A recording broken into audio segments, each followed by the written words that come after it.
si Wave. Yow Ablaye yow lu tax doo dee dégg lu tax mënuloo jël moto nga andil ma xaalis hello ana lay waxal Bësal mu fine. What? Bësal mu fine. Oh, yes! Wave acts in Gambia. Deposit and withdraw money, pay bills and buy mobile credit without fees. Transfer money wherever in the country for only 1% fee. At Wave, Bësal mu fine. Wave, your money is yours. Jar Oil. The company have filling stations across the country, and our rates are relatively cheaper than anyone else across the country. Jar Oil is the biggest producer and distributor of cement in the country with the most competitive prices in the market. It's 2 minutes past 9 o'clock. I promised you Talib Ahmed Bensouda from 9 o'clock, and like all UDP invitees, he was here at least a good 20 minutes before his appointment. Speaking of good UDP invitees, Lamin Mane will never be invited to this program again because he's really taunting me this morning, even though I should have been doing the teasing and taunting. Don't you dare present the program in Liverpool regalia, he warns. You would lose more than business partners. You would lose friends. All that because of an incredibly lucky team. Talib, welcome. Thank you. Do you have a team in the Premier League? No, I don't have a team in the Premier League. You never had? I've never had. Never? Never ever. Not even those annoying Mancunian Reds? Never. But you love football. There used to be I love to be a Mayor's Trophy for football. Yeah, I love football. I usually watch La Liga a lot. Who watches La Liga?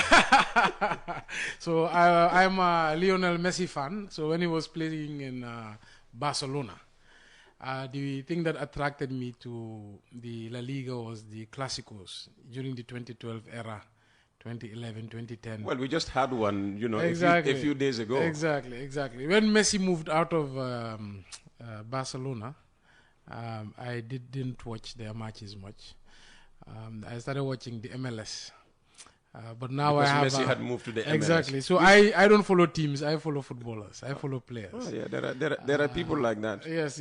So for me, I think if I'm not from the place or I don't have any connection to the place in terms of whether I've lived there or I have friends there, it becomes very difficult to support the team. But I do support players. So now I continue to support Barcelona, given the rise of Lamine Yamal. Yeah, talking about knowing the place and whatever. So you're not supporting Liverpool. Probably even maybe Dad spoke about Liverpool. There was a time when when people stowed away, as they said. Then they all turned up in Liverpool mostly. Well, my uncle, I have an uncle, Habib Drame. He's a big Manchester United I know fan. Habib. Yes. I know Habib. Former Secretary General. Exactly. In fact, we are planning on having him on the program. Yes. Really, yes. So he used to watch Manchester a lot. He was watching the wrong team. Yeah, well, Team. he's a big Manchester fan. When they lose, you know it right away because he doesn't eat lunch. Look at Lamin Mane attacking me, your fellow, UDPN. Maybe you should warn him after this, because what do we say about the Gambia? Trust the courts, and I will take him to the court. Talib, welcome. Thank you.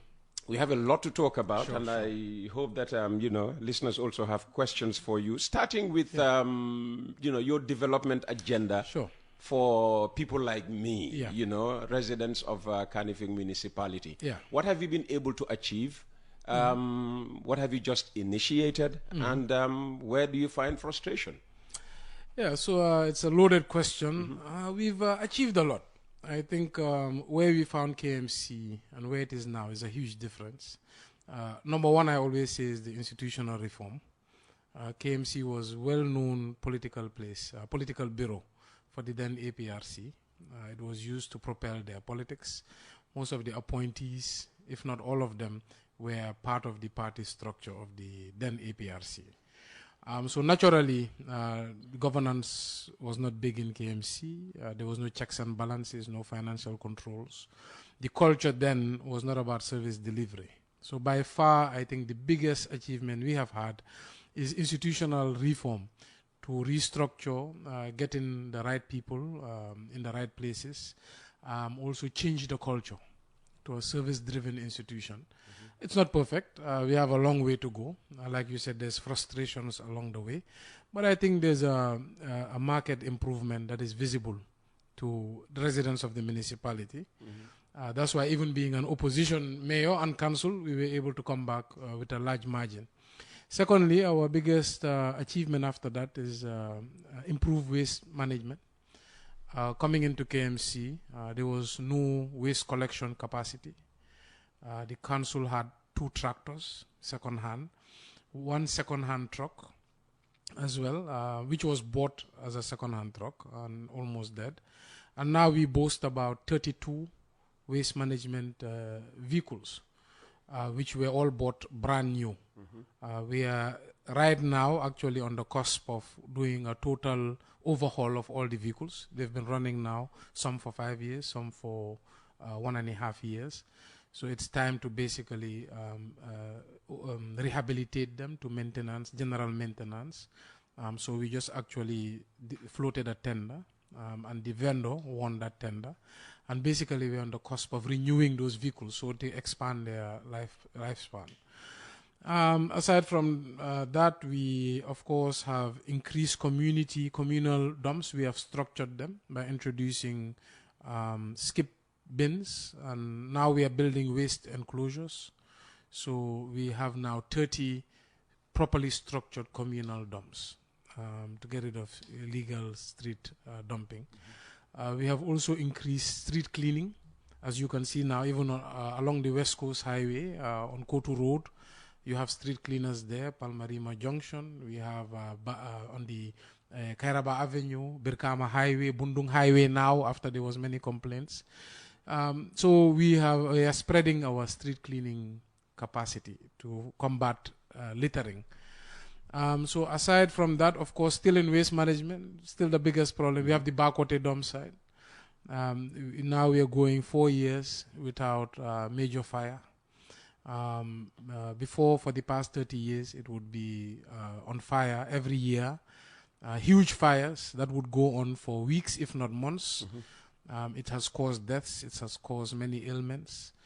Also, the dump site was very difficult to live by. The smell, in the rainy season, it would flood. We still have that problem. And of course, it was not secure. We have brought in infrastructure, fenced it off, built concrete roads inside, improved the water infrastructure, firefighting infrastructure. We have 2 recycling sheds. We've just signed a contract to bring a tire recycling company on board. We just also won a UNDP grant to bring recycling machines for plastics. Big improvements at the Bakote dump site, and it's evident in the fact that we are receiving almost no complaints from residents who live around that area. As many have heard, we've also won a grant of 48 million euro from the European Investment Bank, and that would be to close Bakote dump site by 2027. It will also create biodigesters, which is sort of a transfer station recycling facility at Abuko. It would also include a Banjul City Council, which would have a biodigester there. And then in Birkama, there would be an engineered landfill. So KMC applied for the grant. We won it. However, we have to work with stakeholders, and given the amount of money and the fact that some of it is a sovereign loan, we've had to hand the project to the central government, which we have no problems with as far as the benefit comes to everybody, which is our major interest. So major strides in waste management. In terms of market development, we have constructed 4 markets during our time.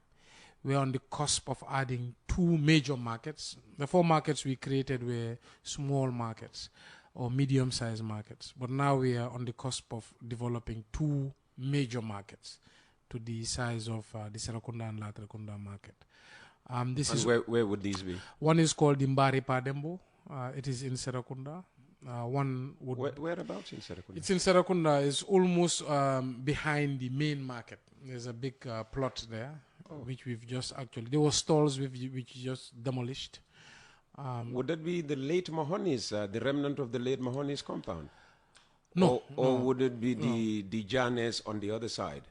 No, so it's not very far back. Okay. It's just behind the main market building. Okay. It's hard to describe. Okay. But well, I know that area very well. Exactly. Otherwise, it might be the compound of the late Yafatu Paul. So it's not a compound. It is part of the original market structure. It was used for meat sellers, but the meat sellers transferred. Okay. And then there was a kiosk created in and around the area. So we have demolished the area and we are preparing to construct 96 shops there.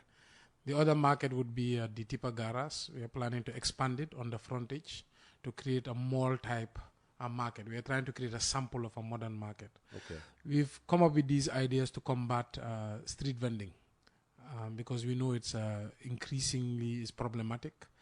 But there's only so far you can blame street vendors. People have to feed their families. Yeah. So what we need to focus on is alternatives and solutions.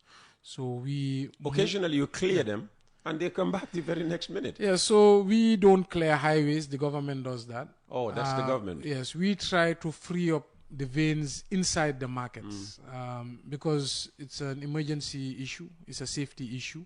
It is also an issue of making the markets vibrant. I mean, if the major veins are clogged, then the market has a heart attack. Yeah, the blood doesn't flow. Yeah, so basically what happens is vendors, customers are unable to get inside the market. So those who are legitimate vendors in terms of they're paying rent, they're paying their taxes, they're doing everything they're supposed to do, don't get customers. All right. So institutional reform, waste management, market development, development. Education. We've built the first municipal library ever. We've just opened a local language section there. The library is highly utilized. It has internet cafe. Every facility you would need as a person studying or learning is in our library. We also just almost finished building an assembly hall at Charles Yao, which is our school. When I came in, all the assembly was done outdoors. And in the rainy season, they couldn't do assemblies. So it was You are bringing them to the level of St. Augustine's High School. Well, yeah, we are very proud of the school and we think it's one of the best I'm trying to get back at Lamin Mane. So we also got, of course, a grant through the Holland Foundation. Where MRC Holland Foundation, where we are building the commerce wing. The commerce wing is completed. It's actually being utilized, but we've decided to launch it same day as we are launching the assembly hall. So we've had a good development in education. Over the course of the years also, we've given tons of scholarship. We don't usually advertise it. We have an education committee. They usually look for underprivileged children. So every year we budget about $1 million or $2 million for the past 8 years, and we give scholarships to students who are What's your reason for not publicizing it? Because I mean, this was one of your promises. Yes, that, yes. You will offer educational opportunities for youth of the municipality. Absolutely. So if you are, giving those opportunities and not announcing them, people might sit there and say, well, he said he would do this, and he's not doing that. Well, we're doing it. I think it's just a lapse. But I think the goodwill is what is important. First, the politics, of course, is important, so people would be aware.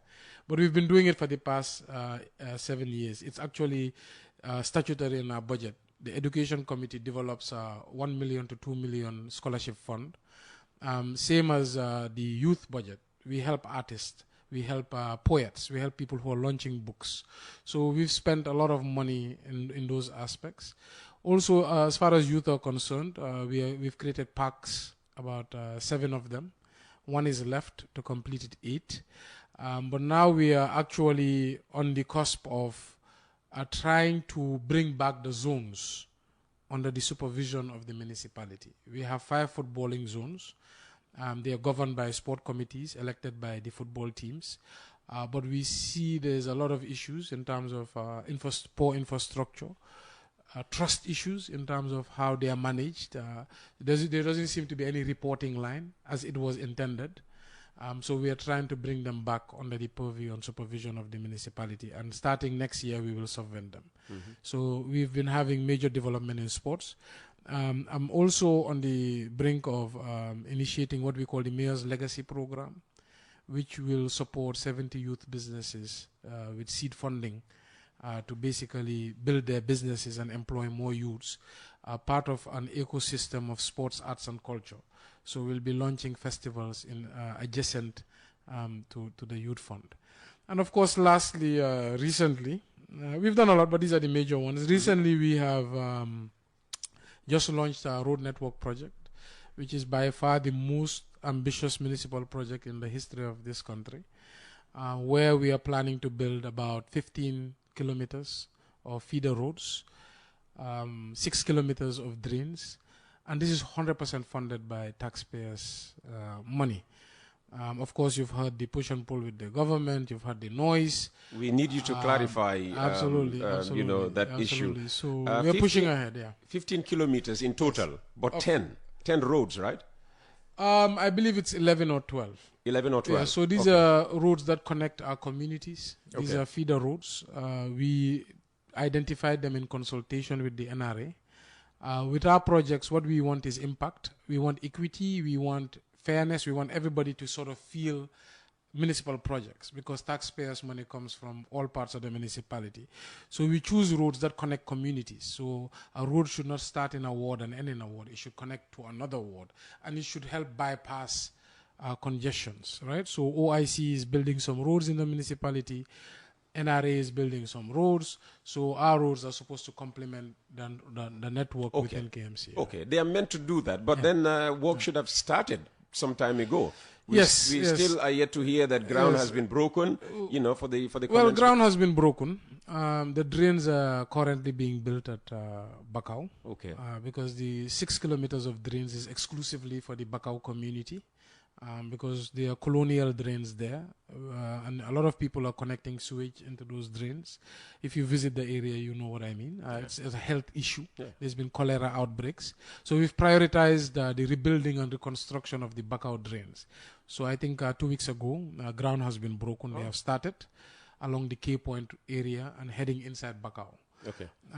That is the first part of the project. Probably no problems with drains, but when it comes to the roads, we hear all sorts of well, problems. it's not figured out because there's So what's the problem with NRA, or is it central government? It's not NRA, it's politics. So when we were thinking at the concept stage, when we were conceiving this project, we invited stakeholders because we already knew we are opposition council. There's a likelihood of pushback from government. So we created a committee. The committee involved the local government select committee at Parliament. It involved the National Roads Authority. It involved the Ministry of Works. It involved NAWEC. It involved every stakeholder. We don't have a local road authority yet, and this is one of our goals. It's mentioned in the Act, but no council has ever created it. So we have to rely on the National Road Authority. So in the initial concept stage. So if you had a local road authority, you wouldn't have gone to NRA? We could consult them, but we don't need to go to them. Okay. Right. So basically we invited them. The design of the roads was done by the NRA. We don't have the ability to design roads in-house. If you see the initial concept document that shows the map of KMC and the planned roads, that document would have NRA's logo and KMC's logo on it. So there was no problems at this stage. From the design stage, the council approved the roads. We moved to the procurement stage. The procurement stage was the same team involved. Actually, the current contractor was recommended by NRA. Oh, wow. So the politicians were not involved at this point. It was just technicians trying to build the municipality. And then when it moved to the procurement stage, a contractor was identified. It moved to the council approved. It moved to the Gambian Public Procurement Authority. They approved it. So it followed all the procurement processes, and it reached now implementation stage.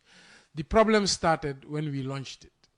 The foundation stone laying at Bakau Newtown. Once we launched it, and then it became news, and it became, of course, all the fanfare, etc., that's when we started getting signals that something is brewing.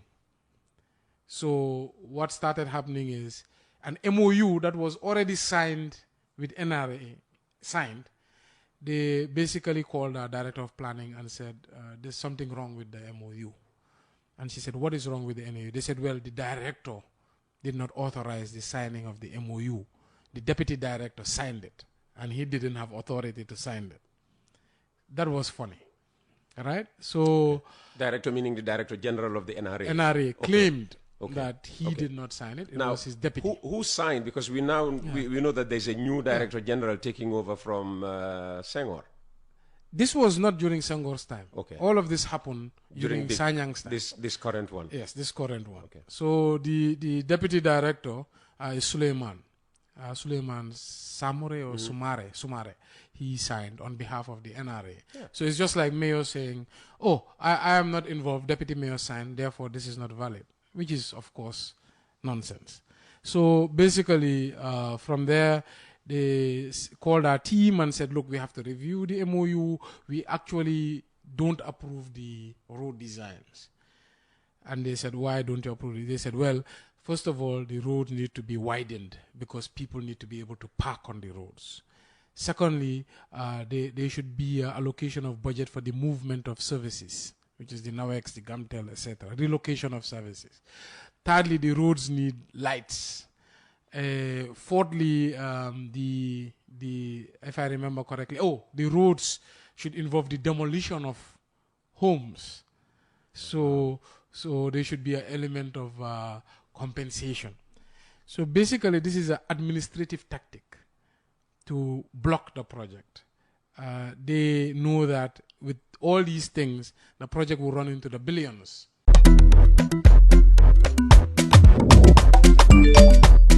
Excellent jam, Suway. Yo, apply. Yo, luta do dede. Luta mënulo jël moto nga andil ma xaalis. Hello? Ano lay waxal? Bisul mu fine. What? Bisul mu fine. Oh, yes!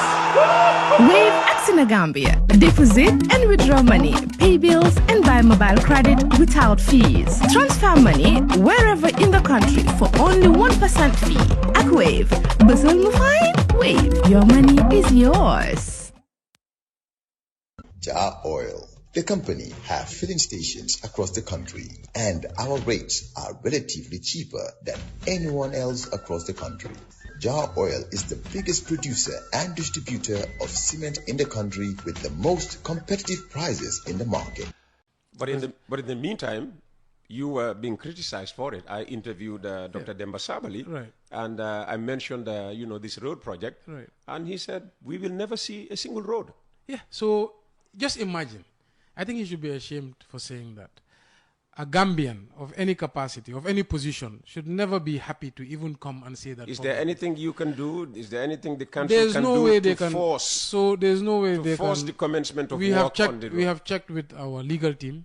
There's no way they're going to stop these roads. So we can expect work to begin Well, on these we've roads? started. Okay. So unless they want to come and shoot the tires of the bulldozers, we are going to continue working. But in that case, you take them to court. So we are not. Well, yeah. So we will take whatever remedies legally we can. But one thing is for sure, we will not stop working. We are not doing anything illegal or wrong. We followed all the procurement processes. We've consulted all the departments and agencies. We've signed an MOU. We've had the endorsement. We are going to continue our works. We have a contract, and we are legally liable to deliver on that contract. We have a promise, a contract with the people. We are liable to ensure that we deliver on that promise. So all we are saying is we think every government official should be proud and clapping for KMC. Mm-hmm. We did not beg for money. We did not ask government for money. We did not go look for grant funding. We did not take loans. We are building with taxpayers' funds. So basically, we are going to forge ahead. We now see very clearly there's nothing that should be able to stop us, and we are very committed to see this through. And at the end of the day, if they feel like they're going to use force, just like they've used in KMC before, we will use the tools and routes available to us. Mm-hmm. But the road project is going ahead. We believe it is extremely important in a country where 90% of roads are not developed, which is directly linked to economic growth. It is directly linked to mobility and welfare of the people. So we have no reason to stop.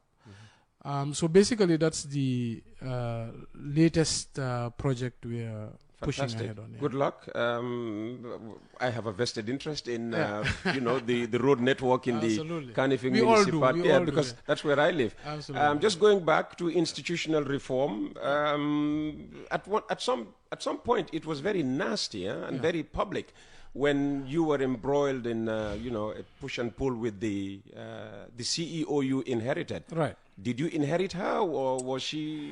Right. So was she deployed to the KMC after you became mayor? Right. So This she was deployed to the KMC after I became mayor. When I was arriving in the KMC, we did not have a CEO. The CEO who was then there was put under suspension by the interim management committee on suspected fraudulent activities. Was this under Bakari Jammeh? Under Bakari Jammeh. Okay. So when I arrived, I received an interim management report from Bakari Jammeh that clearly stated the allegations against that CEO. We heard then the permanent secretary was trying to bring that CEO back. Who was Buba Sanyang at the time? No, who was Pa Khalifa Sanyang. Okay.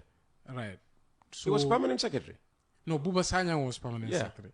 Pa Khalifa Sanyang was the CEO. Okay. So the interim management appointed by the president had an special audit done on the council.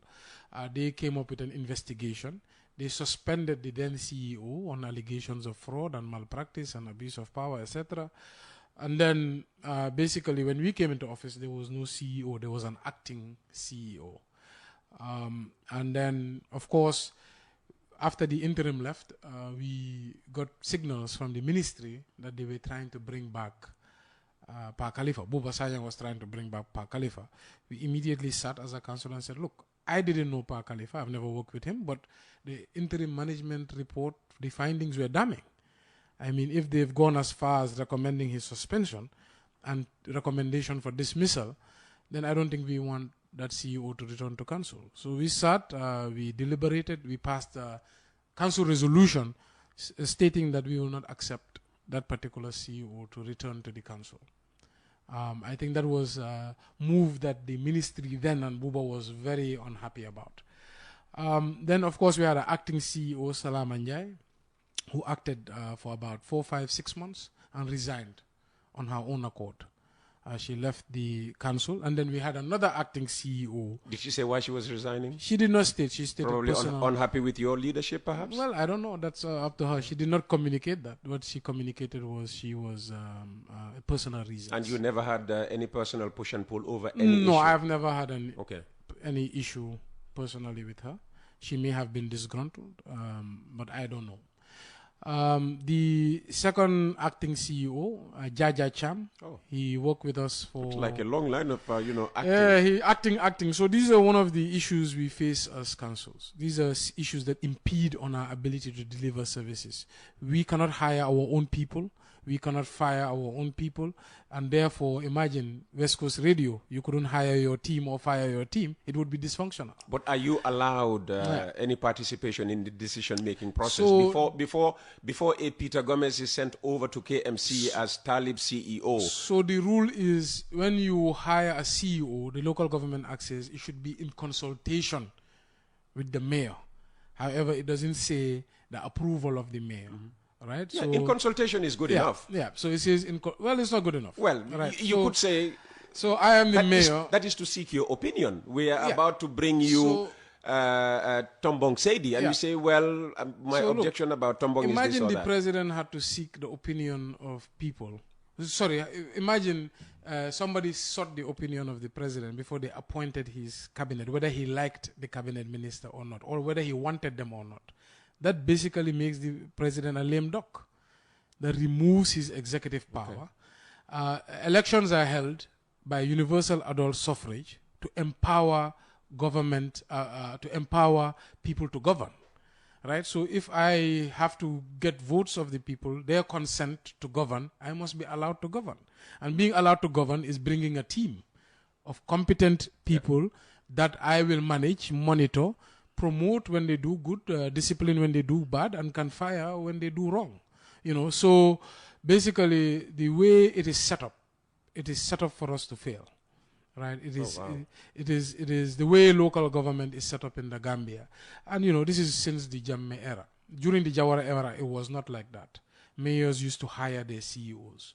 But because of Lai Conte especially, his time as a rising star, his time as basically a mayor who took the reins and was very ambitious for the municipality, he became a threat to the incumbent politically. So they started amending the act and removing the executive powers of mayor, weakening councils, and giving government more control. So we have inherited this poor system, and this is why we have all the problems we have today. So we then... Do you think National Assembly members are aware of this? They are very aware. And, governance issue? We also blame them. We don't take blame away from them. We think they are also one of the responsible parties. We've written multiple letters to the National Assembly to make local government reform, to look at the laws again, to make local governments functional and not dysfunctional, to make sure power lies where it should be. And what can Galga as an organization do? Because, because if Galga works and is effective as it's meant to be... Yeah, so Galga to be frank, the Galga on the landing Bisane, and I'm not saying this because of partisan politics, used to engage us, used to engage government a lot, used to fight for local government, basically to make sure we are autonomous, to fight for our rights. Of course, there's a lot more they could have done, but they were more effective than this particular Galga. I guess this Galga, the majority is with the ruling party. They don't want to offend them. They're probably under their control. So they don't look at local government as an entity that needs to be enhanced. They look at themselves as party officials who need to comply with the ruling party. So coming back to the specific topic, we had Jaja Cham, who was acting for 1.5 years to 2 years. Then the ministry didn't like that we were implementing so many projects. We were even being compared to government, that we were delivering more on services. And they tried to muzzle Jaja a couple of times. The ministers would invite him to his office, threaten to move him. Threaten? Threaten to move him from the council. There was one scenario where I was sitting with Jaja and a minister who told him, well, Jaja basically talked back. He was not a guy who would be bulldozed or run over. Good for him. And the minister basically told him, if you continue like this, I'll make sure you're moved. And I was sitting right there. So basically, where's Jaja now? They moved him to Janjambure. Well, so which is also illegal. So basically, illegal. Yeah, because you cannot move an officer without their consent. Oh wow! So it's in the local government. So he could have refused the move. Well, basically, Kajali Jane refused to move because they also moved him, who was the then DCEO, and they sent him a termination letter when he refused. Oh, wow. So they instill fear in some of the officers. But it's an unconstitutional act. If I apply to work for KMC, that's where I apply to work for. If you want to move me to Basse, where I have no home, where I have no family, I did not apply to be in Basse. The local government act says you need the consent of that particular officer. Yeah, but government could also argue that if permanent secretaries can be moved around without any... Well, this is not whatever. Central government. This is local government, which have a high degree of autonomy. The Supreme Court has clearly stated it. And this is a local government service. It's not a civil service. It's different. So you need to have the consent of that particular officer. It's in the Local Government Act. Okay. So when Jaja came, they decided to do an interview, advertise for the position of CEO. That's when, and the Director of Finance, because both were acting. Because what I forgot to tell you is the interim had suspended both the then Director of Finance, Joanna Hall, and the CEO, Pa Khalifa Sanyang. Oh, wow. Right. So we were having an acting CEO and Director of Finance from 2019 towards 2020, 2021. So then they started advertising for both these positions. When they consulted me, I recommended Jaja and I recommended Sirif, who was both acting. And they did not take my recommendation. I was actually having a push and pull at that interview because the permanent secretary attended the interview, which is abnormal. Abnormal, but not illegal. It is borderline illegal. So there's a local government service commission, which the law states should be independent and not under the influence or control of any authority. So my first objection for the local government service commission and how it was constituted is that, one, they should not be housed in the ministry, because that means they would be influenced one way or the other. Number two, our letters from the council should not go through the ministry to end up at the local government service commission. They should not monitor our letters. They should not act as a messenger for our letters. They should not basically have any opportunity to decide what letters they can send there or not. Secondly, the director of governance of the ministry should not serve as a secretary at the local government service commission, because that makes them basically not independent, right? So if the director of governance was serving as a secretary, that makes them not independent. Yes. Secondly, when in a Because hiring, you can go and report on all decisions of the organization. secondly, when they are hiring or firing or coming to decisions, no member of the ministry or the council, except in the case of the hiring of the CEO, should not be present. In the case of the hiring of the CEO, the law says the mayor must be consulted. All right? But outside of that, no officer from any party should be part of the decision-making process. And he was there. Oh, wow. And he was making his opinions, and he was scoring. Effectively participating. Effectively participating. And there was a fracas because I objected to his presence being there, but the chairman then of the commission said no, that was okay, etc. And then, of course, everybody I wanted, they automatically disqualified.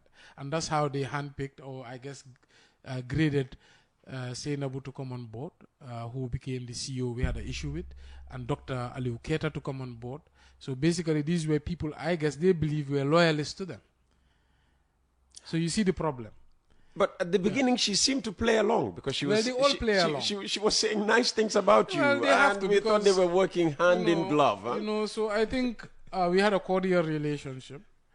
To a point, the ministry started making her an enemy. Oh. There's been instances she has complained to me. She was now caught between two hard rocks. Yes. So she was not playing ball as they wanted her to, right? So she basically had issues with the minister.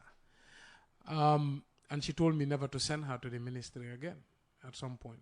Now, when we should say the minister at the time was the current fisheries minister, yes. Musa Drame. Yeah, so what basically happened, she wanted to enter into land transactions on behalf of the staff, which was okay as far as it did not concern council finance or taxpayers' money or expose the council to any liabilities. So against my advice, when she went to the bank, seeing that she was unable to pull out those transactions without a guarantee from the council or council being involved, knowing that I objected to that because my role is to protect taxpayers' money, she bypassed the authority of the council. This is the basis of the problem. We illegally went and acquired. So imagine you work for a company and the CEO of the company bypasses board authority and exposes the company to a liability that may end that company, a fatal liability, right? So basically, that was our push and pull. The ministry, of course, exploited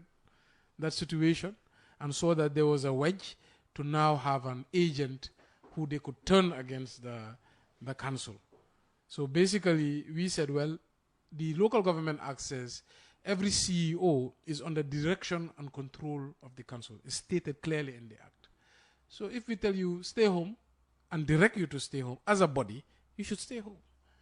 Well, of course, it became a court matter. And yes, of course, for many years. Recently, the court ruled and what that has done effectively, the 2 or 3 years of fighting has caused KMC taxpayers more harm than they could ever imagine. How?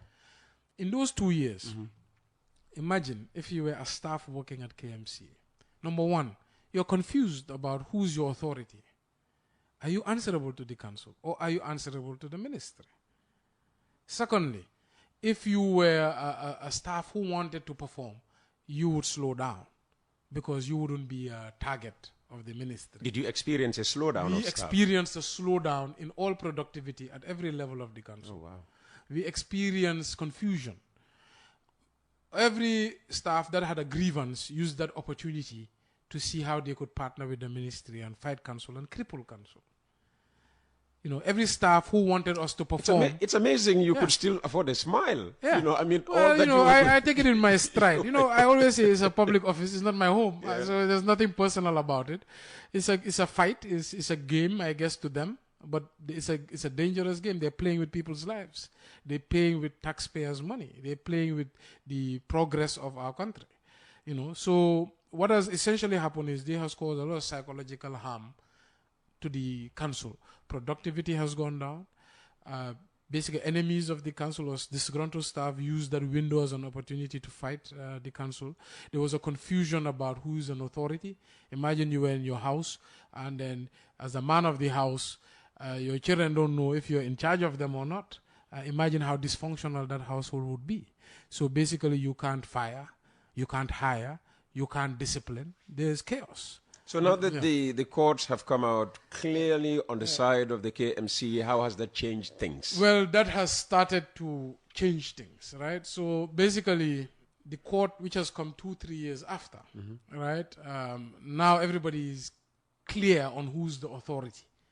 And I think this should have been very simple. We are elected by universal adult suffrage to manage the affairs of the municipality. There should not have been any confusion about who's in charge of the human resources and who's in charge of the financial resources of the council. And remember, there's checks and balances in our government. One, the FPAC committee, Finance Public Accounts Committee, oversees all council's accounts. The National Audit Office audits us annually. The ministry should create regulations and have oversight function and be sending quarterly inspectors to ensure the council is complying with the regulations and the laws of the Gambia. So therefore, us having control over our financial and human resources should not be a problem because there's instruments to ensure that the council is not breaking the law. But now, for the past 3 years, what has basically happened is with this fracas, with the PIU, with the fights, with the lack of CEO, there's been a ministerial commission of inquiry attempted, which we quashed in the High Court. There has been an interim committee they were hoping on to come back and basically destabilize us politically. We fought that in the Supreme Court and won. There has been an attempt, of course, with bringing the CEO there where we had an injunction. When that injunction expired, they brought her again during the electoral process, and then we had a fight of battle of wills. So we used instruments, blocked her signature from all our accounts, made sure administratively she was dormant or redundant, irrelevant, and eventually they pulled her out. But imagine in these 3 years as a staff. And you know what the miracle is? What is the miracle? We were able to maintain KMC as a functioning body. We were never late on salaries during these 3 years. We were able to maintain the delivery of services. It took an immense amount of will from my side and psychological strength to keep that council together with all these assaults. So I with God's help, with also the support of the people, because I think, to be fair, most of the residents of KMC were on our side. And evidently, it showed in the election results. Exactly.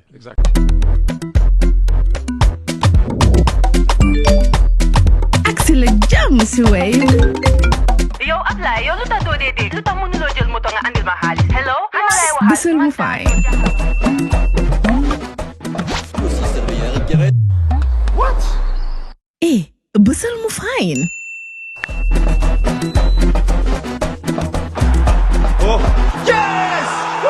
Wave Axina Gambia. Deposit and withdraw money, pay bills, and buy mobile credit without fees. Transfer money wherever in the country for only 1% fee. At Wave, Bisul mu fine? Wave, your money is yours.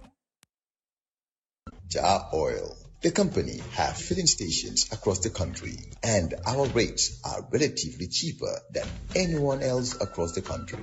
Jar Oil is the biggest producer and distributor of cement in the country with the most competitive prices in the market. We're talking to Talib Ahmed Bensouda, Mayor of Kanifing Municipality. A while back, you spoke about being elected to manage the resources, including financial, I suppose, of KMC, the Kanifing Municipality. we are hearing revelations at the Local Government Commission of Inquiry. How much would you say, you have properly managed the finances of the committee, of the council, sorry. You talk about the Mbalik trucks, costing KM taxpayers way more than it should have, or they should have. Well, that's false information. The Commission of Inquiry, if you go back to history, was set up by Minister of Lands, Musa Drame. It was a ministerial commission of inquiry. The design was to tarnish my image and potentially unceremoniously remove me from office. Because a ministerial commission of inquiry at a certain level has those powers if there's damning findings against you.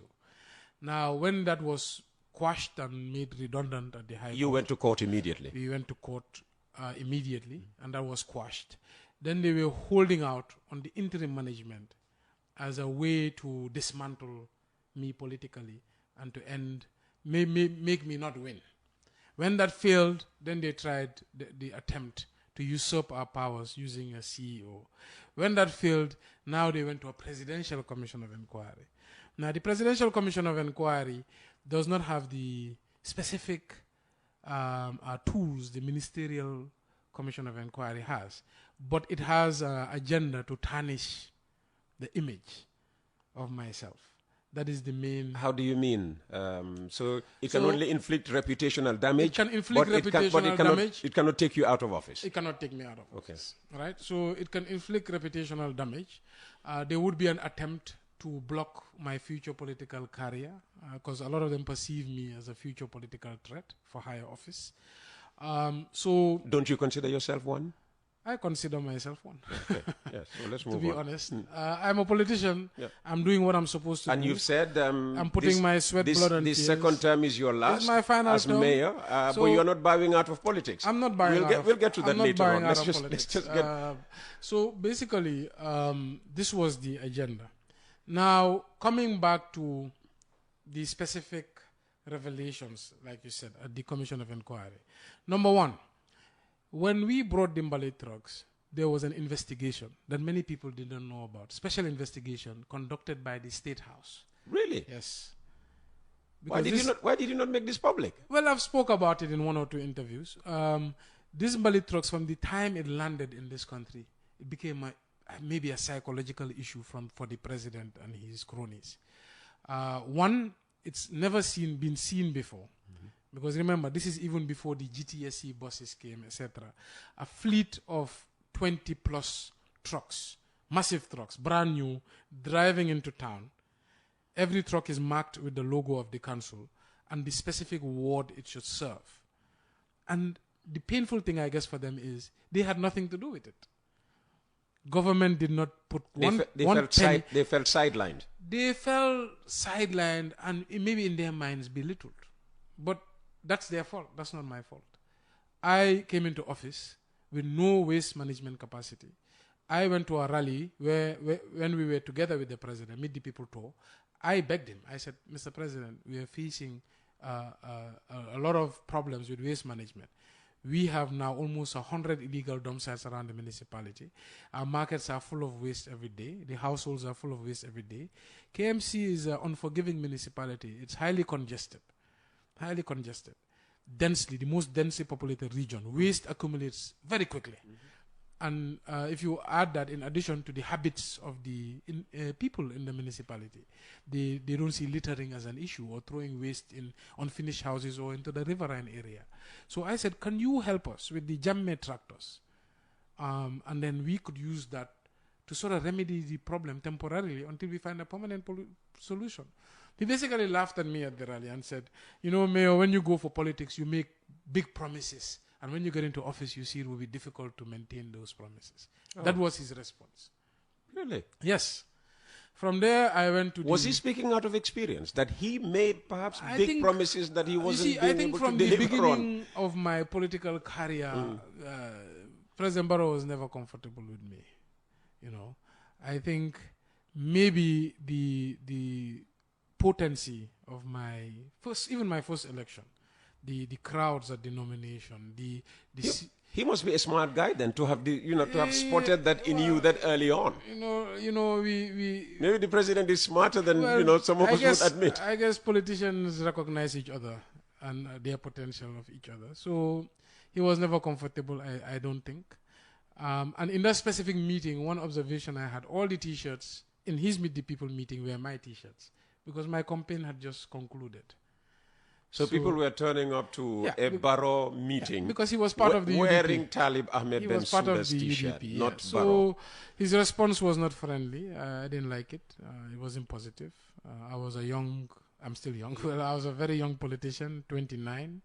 I looked up to him. I wanted to work with the president. It was a privilege. But his response was a signal to me of future trouble. I then went to the Minister of Lands office, Musa Drame at the time. I told him the same issue. He said, look, Talib, you're my nephew. We're going to try to help you. Oh, so Musa is your uncle. Me and Musa, we used to have a good relationship, He took up... Gambia is a small country. It's too small, Even his first wife was working at my dad's office, Auntie Teres. Wow. That's where they met when my dad was a permanent secretary at the president's office. So it's a small country. When he was also working at the parliament, he knew my father, he knew my mother, and he could be my dad. He's that old, So I've always shown him respect. Could be your dad. Musa is my dad. Musa is older than me. Yeah, so I'm a young guy. Well, let me reveal some information. Yeah. You and my last daughter were both born in 1986. Oh, look at that. Teres was born in 1986. So I will never call you Peter again. Exactly. Uncle Peter. No, you've always called me Uncle Peter. Oh, that's it. So basically, from there, I asked him, he said, look, we're working with some Turkish. We're going to see how we can get trucks for you guys, It never came. I went to his office again. I said, look, I am facing a lot of pressure. How can we work out some loans or anything that could help us get trucks? Again, just wait, just be patient. We couldn't wait anymore. So we floated a PPP. Remember, what we are doing is not in private. We are publicly tendering on newspapers. We are not hiding. We are going to GPPA, a government agency, who gave us approval, who will look at all the documents. We have contracts committee meetings, right, where the mayor doesn't sit, multiple stakeholders sit, and we are the only council who invites a subject matter specialist from the community of KMC. We had two, Mr. Kebe, who was a consultant, well-known, working with Gamtel. We had Mr. Barry, who was also a well-known consultant at the time. They came together in our contracts committee. They looked at offers. We had two offers. After we advertised everywhere, TK Motors said they were interested, but cash, we basically, when they deliver, we pay, we got only one offer from for pre-financing, which was from Espas. And these trucks at the time, the offer we got with finance inclusive, 3 years financing inclusive, the interest inbuilt is 5.2 million per truck. 5.2 million a truck. So what basically happened when the trucks landed, then the noise started. How do we investigate? They was just trying to brew problems to basically make the project, give it a bad image. So what had initially happened is they started a special investigation from State House. How we knew, GPPA called us and said, guys, do you have a copy of these procurement documents? We're like, what do you mean? You guys have all the copies. They said, well, State House collected these documents. We're like, why? Oh, wow. They said they had a special investigation and the documents got lost. So can you send us copies for our files? So they did their special investigation. Nothing came out of it because every process was followed. Every procurement rule was followed to the letter. And at the end of the day, the approval comes from a government body, the Gambian Public Procurement Authority. If they had come to us and said, no, these trucks are overpriced, these trucks are not good, they're poor quality, then they could have stopped the project. But there was nothing wrong with the project. So basically what had happened then, when the fight started with the then CEO, they went online because it was a propaganda battle. They went online and researched what does a full-ton compactor truck cost. Okay. So they will get an Alibaba or AliExpress price and those prices came up with $50,000 to $60,000. Whereas we bought the trucks locally for about $100,000. So you go on AliExpress, which will show you a truck price in China, FOB. You don't add the freight. Yeah. You don't add the duty, which we paid, because they refused to give us duty free. That was a tactic to make the trucks not enter the country. We paid $13.1 million. Then you don't add the profit of the person who's selling those trucks. Any vendor who's buying a truck, $60,000 from China, ships it here, is not going to sell it for free. No. They have to inbuild their profit. Then you don't add the 3-year interest. Remember, these are not trucks that are sold on the spot and we are paying on the spot. We are paying with revenue over a 3-year period. But they just went online, got a price tag, $60,000 from China, subtracted it from what we sold it, and say, oh, if you calculate this amount, KMC has overpaid by $30 million. It's just a propaganda game. I always said in all my interviews, if we believe there's fraud, take us to the fraud squad. Prosecute us through the courts. A government should not be going into propaganda warfare with an opposition.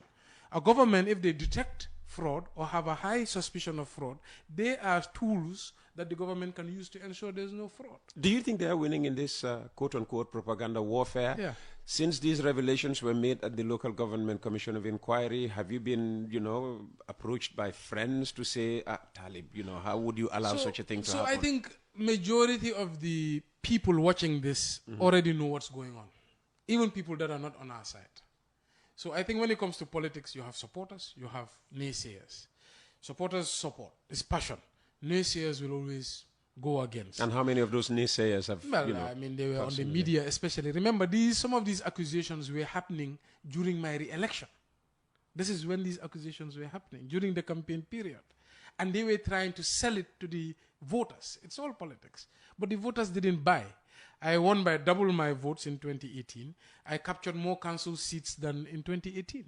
I had reduced the opposition in my council from 7 to 4. Now we are 15 instead of 12. So the commission for you was counterproductive? It's counterproductive for them. Because at the end of the day, people don't like injustice. They don't like people being bullied. I always said in my campaign, if you think I have done something, take me to the police. Why are you beating around the bush and telling stories on media as a government? So basically, that's the propaganda tool they were using about the Mbali trucks. But let me tell you something. The model we used is the model now all of government is using. They use the same model to procure their GTSC buses, which, by the way, from the same vendor, cost 9 and 10 million. I know, because we were trying to see if we could buy buses from them. And they brought us and said, well, these are buses we sold to GTSC. One bus was 7 million, the other was 9, the other was about 12 million. And is that too expensive for you? Well, if you're crying about a Mbali truck that costs 5.2 million, which is even bigger than the bus, then a bus should certainly not cost 10 and 12 million. So you wouldn't spend 7 million on a bus? I wouldn't, because we were checking at the same buses from Tata for 2.4 million, same seater, Tata Motors. And we are buying direct, 2.4 So we should set up a commission of Now, inquiry for government over those buses. Yes. They have gone and procured OIC vehicles from the same vendor. These are SUVs. It's not a compactor truck which serves the population and is super massive. It's not a bus which serves the population and is super massive. These are SUVs to sit 6 to 7 people for their personal use. They went and spent $12 million per vehicle each. $12 million? Yes, but let me tell you, if you go online... On a sports utility vehicle? And you go for a personal use of a minister. So you're living off the people. Because a lot of them could not buy this vehicle without government. A lot of them would not drive in these luxury vehicles if they were not in government. So you go online today, check what a Land Cruiser costs. Individuals are buying Land Cruisers. It's $100,000. At the time, $6.5 million. With $2,000 shipping, $2,500 shipping, or $120,000, you could get it here. So for $7.1 million, you could get a Land Cruiser. So where does the extra $5 million come from? And these are not vehicles serving any purpose for the general public. And you know what has happened recently? What has There's happened? been a World Bank project. a World Bank project that procured those same vehicles, and they procured it for 3 million. Seriously? You know how I know that? How did you know that? So there was an issue. There was an issue at the State House recently. The project at the World Bank bought these vehicles. When these vehicles came, the ministers didn't like that there was another other staff or civil servants driving the same standard of vehicle. Yeah, because they should always be. They want to be a higher above class, all right? of us. They want to be a higher above class. the rest of us. I don't even get that. Today, my vehicle is 2.4 million. My CEO's vehicle is 4 million. Well, I've used my vehicle for seven years. I drive a battered car of maybe just tens of thousands, not even hundreds of As thousands. a mayor, I drove my vehicle for 7 years, which we bought for 2.4 million after I rejected a $5 million vehicle. From who? From Shebe Madi. They delivered a $5 million vehicle, Nissan Patrol, similar to the one the president was driving at the time. I rejected it. You know, I went home one day, Uncle Peter. I could not sleep. Why? Because I said, all these promises we have made to the public, all these things we said we are going to fix, and now we buy a 5 million vehicle for the mayor, for one person. The morning I came, I asked them to return it. Then Shebe Madi said, okay, then if you return it, what vehicle? I said, any vehicle below 3 million. They showed an option of a vehicle 2.4 million. It's like the MRC doctors, the one they drive is outside. You can go look at it when we are done. Then we bought that vehicle.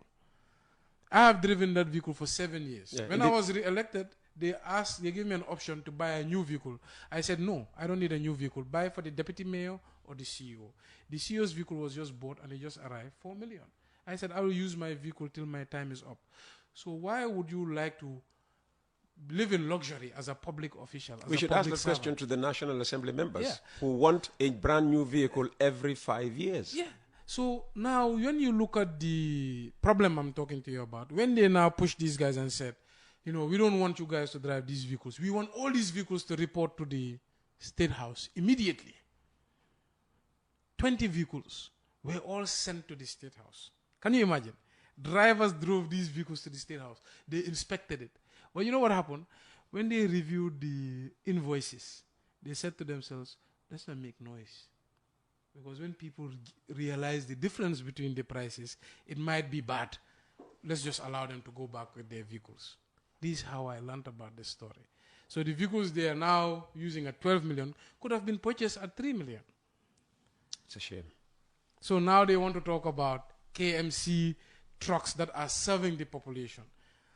In our annual, every day, these trucks are collecting 500 tons of waste from our municipality, which would have otherwise been thrown into the riverine areas, unfinished houses, etc. And it has to be said that, you know, despite that large, figure, they're still not getting everywhere. It's impossible. They are not getting to my place. It's You know, I've impossible. complained not once, not twice. We came And to the Demba Sabali says too that he's still paying donkey carts to remove his waste, and he lives at Kololi, he says. Yeah, but what Demba Sabali should focus on, I said, is the poor agricultural sector.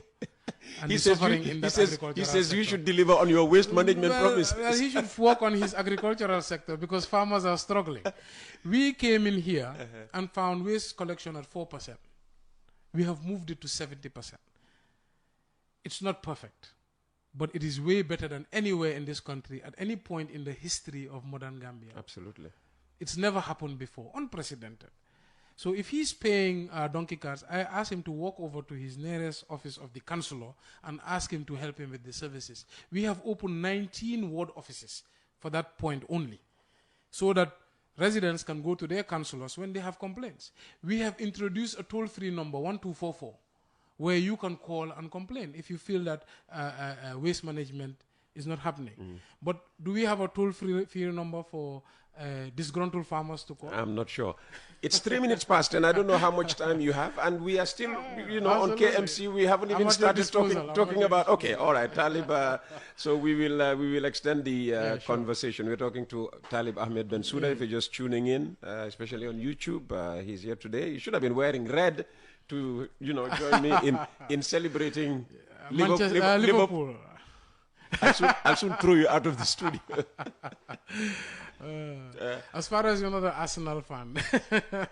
Actually, my brother is. Oh, really? So yeah, there's always but yeah, he sympathizes with Liverpool. Okay, all right.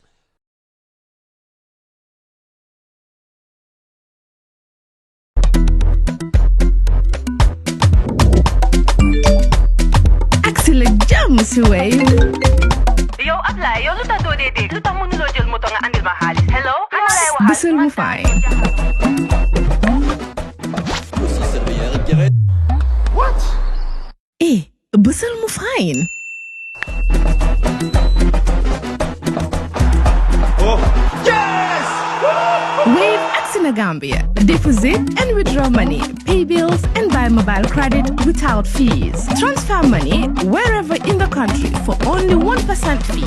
At Wave, Basel Mufine, Wave, your money is yours. Jar Oil, the company, have filling stations across the country, and our rates are relatively cheaper than anyone else across the country. Jar Oil is the biggest producer and distributor